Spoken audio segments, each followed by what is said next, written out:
Okay, hey guys. So today I wanted to make a quick tutorial. This is going to be on a pretty quick and simple interaction system.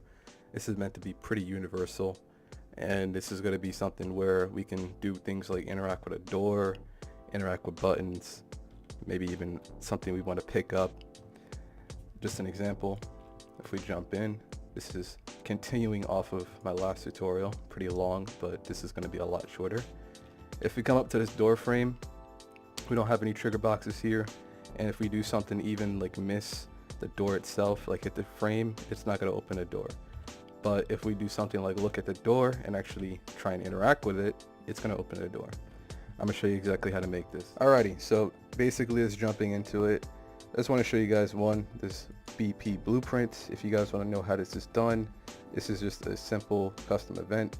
Basically it's asking a couple conditions, is using a 1-second timeline, linear timeline, to lerp and rotate door between 0 and 90 degrees or negative 90 degrees. That's pretty simple and straightforward. But jumping into this though, how we're going to make this interaction system work is kind of using something similar to my last tutorial. We're going to be using a line trace. This line trace is going to stem off the world location and forward vector of the camera. It's going to reach out 400 units in front of the camera. It's going to combine that and basically ask, hey, let's see the hit results.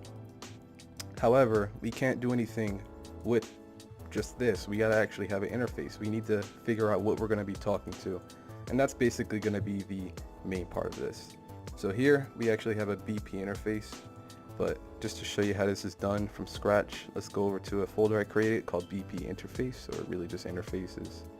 And let's go to blueprints. Let's go to blueprint interface. I type this BP enter and basically underscore. Let's just do interact.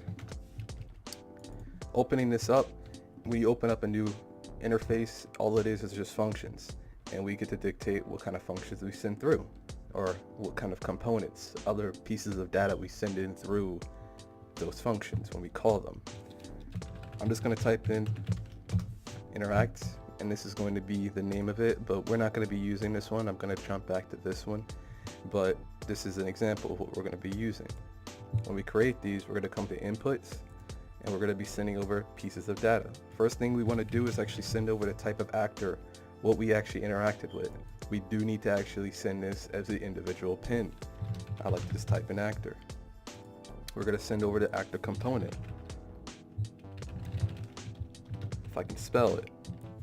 Basically, all of this is basically saying, hey, that actor that we just talked to, can we get the specific component that we actually hit? If we come to object types, object reference for actor component. And then the last one I like to do is just the instigator.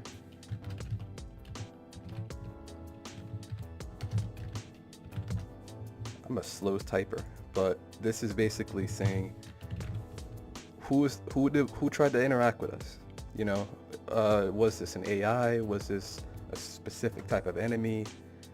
Was it somebody that we can actually trust or, allow to interact with us? This is basically what we're going to be using it for. Once you save and compile and save this, we would go to something like go to the flying blueprint or the flying pawn blueprint. Sorry if I'm going too fast.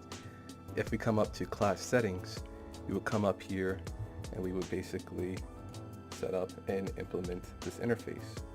And this is going to be BP interaction. It's the same exact interaction. It's the same exact thing as interact. We're not going to be using this anymore though. Once that's implemented in, basically all we're going to do is drag off of this hit actor, type in interact with, and we're going to be sending it a BP interaction. We're going to be sending it a message. All this is doing is basically asking this hit actor that we did hit, do you have this interface? And if you have this interface, then I'm going to send you these pieces of data. I'm going to send you what you are, the actor of what you are. I'm going to send in the component that I hit. And I'm going to tell you that it was me. And this is just a self-reference. The self-reference is going to be the flying pawn. Let's save this. And now on the door side of things, we do need to also implement this interface. It's already implemented. This implementing an interface will actually create new events that correspond with these functions within the interface. So if we come in here into the door and type in interact with, we have all these interact messages, but we actually want to just use this add event, and this is basically going to correspond specifically with this actor. Now, the reason why I send in all these pieces, all these components, or these extra reference pins, is just because this is what allows us to kind of see, hey, what came in and what can we use. Just kind of doing some appends. Basically, I'm actually just going to have it so you're going to see, one, the actor. You're going to see the component that we hit, and then you'll be able to see the instigator. If you're wondering how I'm creating a new line, hold down shift and press enter. Once you do this, if we come in, because we have this door set up, and we try and interact with it, you can see in the top left corner, if I have it display a little bit longer, you can see in the top left corner that one, we hit the door frame, and then I don't know if you can see it, but it says sm door frame underscore 17 dot door sm door. So we actually hit the static mesh door, and at the bottom one, which is the instigator, is the flying pawn. This would be different depending on what we actually try and hit if we were to implement this into other actors or blueprints. What we really want to do though is that we actually want to use, what I'm going to be using is the object names. So we're going to get the object name, and you're going to see what changes. What changes is that we're going to actually see what they're named within the blueprint. So here we actually have a frame, and then we also have the door itself, and it's just named door. And so if we actually come in and do the same thing, it's going to say that we still hit the door frame. Oh, okay, we lost our little spaces here, our new lines. Basically, what is going to happen is you're going to see that we did hit the door frame, which is the actor, and then we actually hit the door itself, and that the flying pawn hit it. If we do something like the frame, it actually says frame. We're going to use this information.